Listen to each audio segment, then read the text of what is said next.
continue to grow at a high single digit in 2024 and 2025, and that will be driven by the high financing needs in some of the core Islamic finance industry countries, particularly in Saudi Arabia with Vision 2030 implementation, and also in the UAE with the strong growth of the non-oil economy. I think in the UAE, given the good performance of the non-oil economy, we will continue to see growth in the Islamic banking sector in the UAE. I think we will also continue to see growth in the sukuk issuance in the UAE. And the fact is, since the beginning of the year, we've seen a decent growth of the volume of sukuk issuance in hard currency in the UAE that was driven primarily by the real estate developers and also by the financial institution tapping the sukuk market in order to attract foreign currency denominated funding. They've been contributing positively to the sukuk issuance, and we've seen the issuance in different formats. We've seen from the senior unsecured sukuk to the sustainability linked sukuk to the additional tier 1 capital instrument in the form of sukuk in order to contribute to strengthening further the capitalization of these institutions. And this is something we expect will continue going forward, particularly when it comes to sustainability sukuk, given the fact that 80% of the Islamic finance industry is concentrated in oil exporting countries. And many of these countries came with strategies, with net zero strategies and strategies to reduce their carbon footprint, which would create financing needs. Part of it would come in the form of Islamic financing.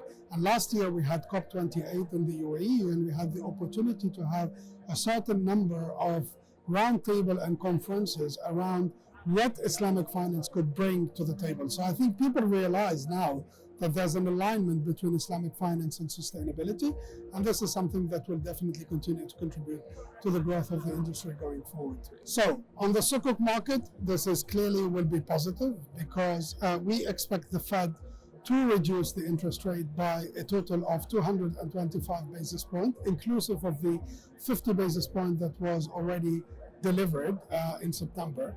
And that is positive for the liquidity on the market and would help the issuance of sukuk. On the banks, both conventional and Islamic, obviously when interest rates go down, this is clearly negative for the banks. And if you look at the top 45 banks in the region, for every 100 basis point drop, there's around 9% reduction in the bottom line. But that assumes that the balance sheet is static and doesn't move, while in reality, obviously, the balance sheet would move, number one. And number two, you have the volume effect that may compensate for that.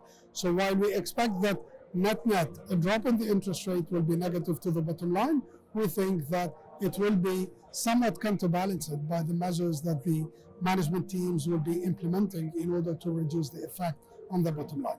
59 is already in place and was implemented, I think, a couple of years ago. It hasn't disrupted the market significantly because 59 came to formalize something that was already in place. So the tangibility ratio, which was a requirement at the inception of sukuk, became a requirement throughout the lifetime of the sukuk. And that was implemented. There haven't been any significant implication on the market. Obviously, when the standard came, there was some disruption initially until people figured out how to implement the new requirement. Standard 62 is a different story because if it's implemented in the way it is proposed, it may have some impact on the market. Number one, it could make the sukuk more expensive to issue because Standard 62 is about shifting the sukuk from an instrument where the repayment is based on the contractual obligation of the sponsor to an instrument where the repayment are underpinned by the performance of the underlying assets through the transfer of the underlying assets from the balance sheet of the issuer to the investors.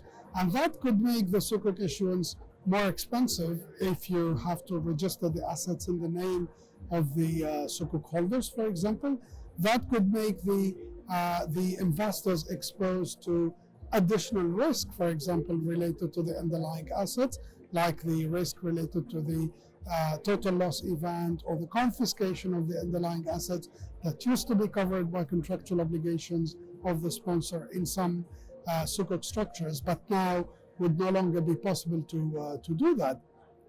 And also that could make sukuk issuance more difficult in some jurisdiction, because in order to move an asset from the balance sheet of a government to the investors, for example, you would need specific laws for that, like privatization of public assets, or for some countries you have to investors cannot own freely some sort of asset classes like real estate in Saudi Arabia, which could make the sukuk more difficult to issue.